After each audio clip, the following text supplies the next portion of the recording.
Welcome to the studio. Thank you. How are you doing after day one of Nordic Business Forum? My head is slightly exploding. Yeah. I'm trying to remember where I am and what I had for breakfast.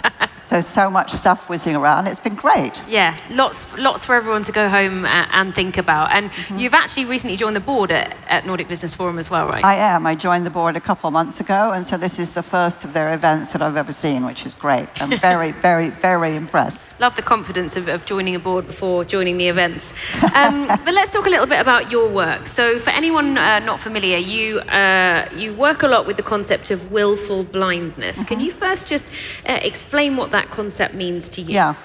Willful blindness is a legal term. It means that if there are things you could have known and should have known and somehow managed not to know, you are deemed to be liable because you had the opportunity for knowledge and you skipped it.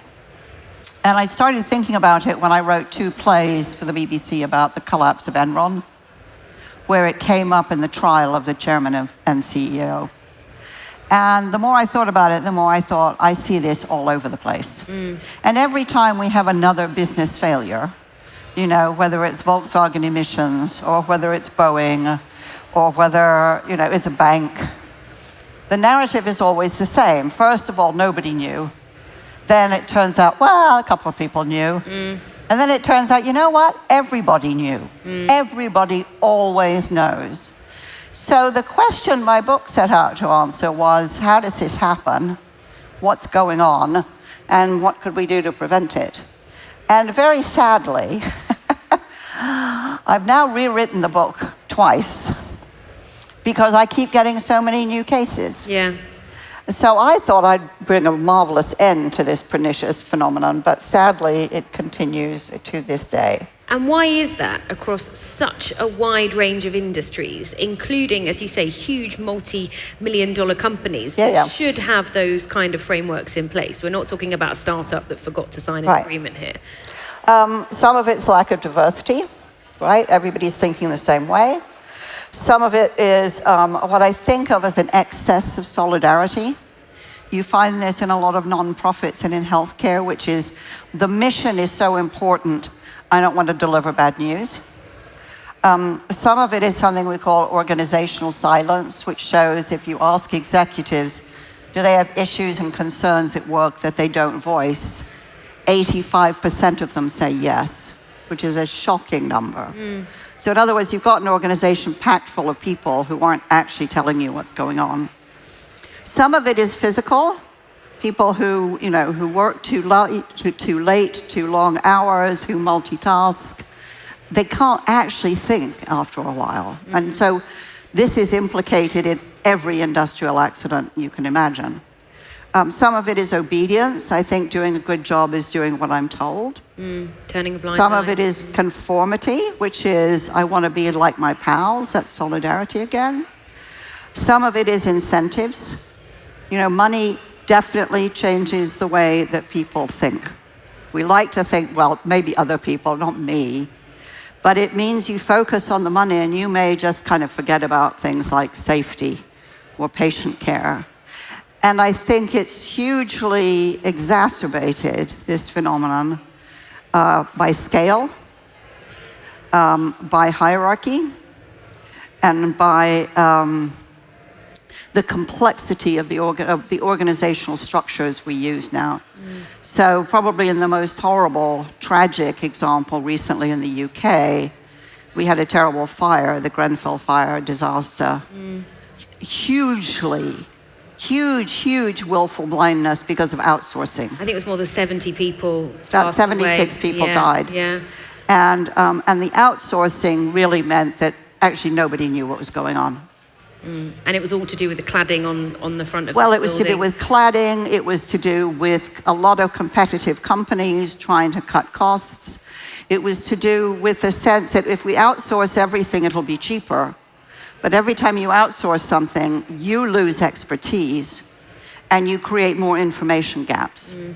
And when cases like this come up, I saw you wrote about that case recently in one of the UK newspapers. Yeah. What kind of response are you getting immediately after raising this red flag that once again it's happening? Well, this sounds really arrogant, but I say it with some sadness. The response I get is, you're right. We know. So then the question is, so why doesn't anybody do anything about it? Some of that is bystander behavior. It's not my problem. There was a problem like this at General Motors where they had a car that every now and then the ignition blew up. And the guy who investigated it, a guy named Anthony Valukas, described what he met in the Ford culture, which was this kind of ritual, which is when people were asked who's responsible, they'd go like that. So the more complex an organization, the easier it is to be a bystander, because if something's, like safety, if it's everybody's job, it's nobody's job. Yeah. It's not my problem. I don't know whose problem it is, but it's somebody's, and it's not mine. How can we confront this problem ourselves? What do you do if you feel that you're in an organization where there is willful blindness, or where you want to avoid being that person that says, not my problem? I think if I think about the people that I wrote about who really did take action, I would say they had certain characteristics. They thought about their company as a community, and they'd all grown up in small communities where what you did mattered, where there weren't lots of people to do stuff. You kind of had to do it yourself. Many people think that people like this are generally women. That's not true. The research doesn't show it. That they're people of faith, also not true. The only thing I could find, having interviewed about 100 people in this category, was that they see the consequences of the decisions they make through the eyes of the most vulnerable people. So the lowest on the pecking ladder, or the least well-educated, or the least powerful, and they think, what would it look like to them? And that really keeps them on their mark. And was there a wealth aspect to this? Because I'm thinking, privileged leaders should be able to put their foot down, and if they lose their job over it, there's another job for them. But if someone's literally like, I can't pay for the food for my family if I'm the whistleblower, it's potentially harder for some rather than others. Did you notice that was a factor in who came forward? Well, the rich definitely don't come forward. I mean, they may be able to afford it, but actually they're often the most ignorant because their money separates them from the world. It creates a distance. I mean, the great example of this was Dick Fuld, who ran Lehman Brothers. He used to get a private helicopter from his home to Manhattan, a chauffeur-driven car from the helipad in Manhattan to his office, a private lift from the office floor to his own office. He never had to see a single ordinary human being in his entire day. Nor did he have to meet any of his employees. No wonder he had no faintest idea of what was going on. Or how much the rest of the banking community hated him. Yeah, really, really interesting example there. So interesting to talk about willful blindness. You touched a little bit on diversity and the issues around having teams that are too similar. And I also want to connect this to some of your other work. One of your books you wrote 20 years ago, exactly this year, was The Naked Truth, all about life for women in the workplace. How much do you think things have really changed for women in the last 20 years? That's the year I entered the workforce, by the way. Well, I wrote The Naked Truth because I was in the headquarters of the investor of one of my tech companies. And a woman was in the lift with me, and she came up and very timidly said, "Are you Margareth Heffernan?" And I said, "Yeah, I think so." And she said, "I just wondered, because I've never seen a female CEO before." Wow. And I thought, oh my God. Anyway, that's what led to the book. I would like to say things have changed, and obviously they have somewhat. I don't think they've changed enough. I think I mentor CEOs of large global businesses. Some of them are male, some of them are women. I think women still pay a high price in terms of trying to fit in, trying not to frighten the guys, trying not even sometimes to be identified as female.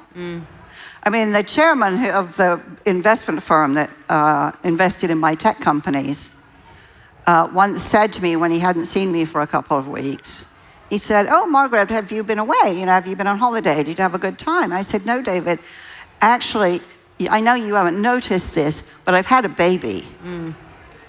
I mean, he just didn't even notice that. Wow. Because, you know, he had a mental model of a CEO, and they don't have babies.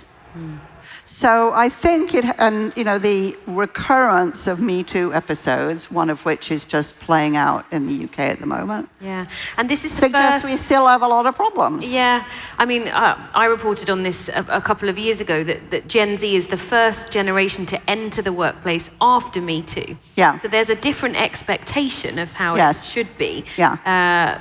But it's still not always playing out. And I also want to ask what your advice would be to men in the workplace, because I think there's still a lot of confusion around how they can behave and how they can support people because of worries about what might happen if they do the wrong thing. Yeah.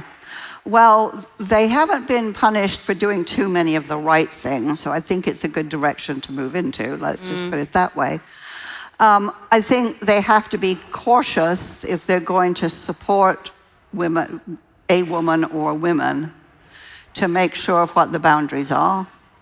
They should have a frank discussion about it. But I think they have more to lose by not supporting women than by giving it a shot. Flipping on to another topic, in 2019, I think it was, you gave a TED talk about the need for more human skills and less technology. Yes. And that was before the peak of AI, and today we've been talking about quantum computing.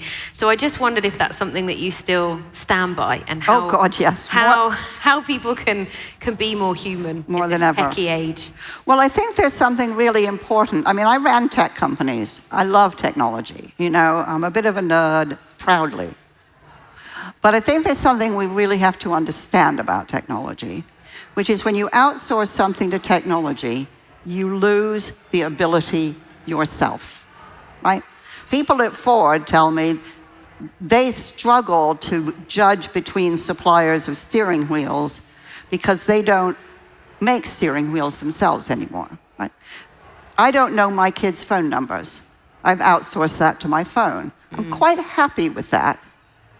But there are certain things I don't want to outsource. I don't want to outsource writing because writing is thinking. I don't want to outsource decision-making because decision-making I'm responsible for and I have to carry the can for. I don't want to outsource creative work because at that point work loses all meaning. So I think we have to be very, very careful in the gold rush, the insane gold rush that we're involved in, where everybody is suddenly an AI expert and telling you how great it's all going to be, and start recognizing that every single decision you make has an unexpected consequence. And you should spend quite a lot of time thinking what that could be. Now, some of the best thinkers about this, like Stuart Russell, you know, his AI lab has philosophers, anthropologists, sociologists, lawyers, part of the debate about how are we going to shape this. That's really important. If you leave technologists to themselves, the conversations that need to be had will not be had. And we will end up at the mercy, as we already are to some degree, of overmighty companies who don't really care about us, do care greatly about their competition to be the richest man in the universe. And when the unexpected consequences pop up, as they will, they'll say, oh, I couldn't possibly have seen this coming. And there's willful blindness again. All right, well, definitely some comments for people to scribble down in their books. Thank you very much for inspiring us. Our penultimate guest of the day, Margaret Heffernan. Thanks so much. Thank you. Thank you.